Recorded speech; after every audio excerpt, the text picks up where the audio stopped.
তিস্তা মহাপরিকল্পনা বাস্তবায়নের দাবিতে north Bengal student association নামে একটি ছাত্র সংগঠন ঢাকা কলেজের মূল ফটকের সামনে তাদের অবস্থান কর্মসূচি, বিক্ষোভ, স্লোগান এবং বিভিন্ন রকম বক্তব্য তারা পেশ করেন।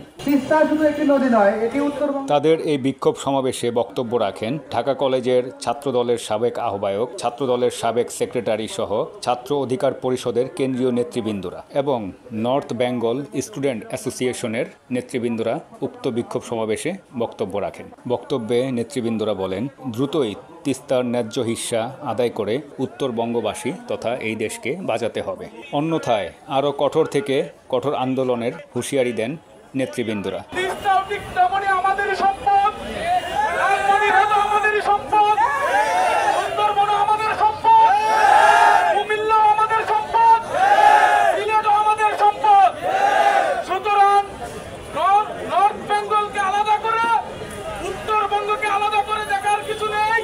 এখানে যে বাংলাদেশের নেস্কো সহ বিভিন্ন বৈদ্যুতিক কোম্পানি রয়েছে তারা বাংলাদেশকে একদম শোষণ করে খাচ্ছে এই বৈদ্যুতিক ক্ষেত্রে। তাছাড়া রয়েছে বাংলাদেশের যে কৃষিক্ষেত্র, সেই কৃষিক্ষেত্রে যে উৎপাদন ব্যবস্থা এবং বিপণন, কৃষকরা সঠিক সময়ে বীজ, সার থেকে বঞ্চিত হয়। বিগত সরকারগুলো তিস্তার ন্যায্য হিস্সা আদায়ে বিভিন্ন রকমের তালবাহানা করেছে বলে বক্তব্যে বক্তারা বলেন।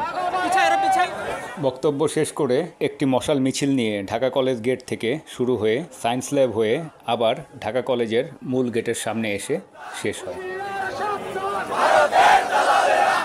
M Sakhawat Hossain Sujan, our Bangladesh.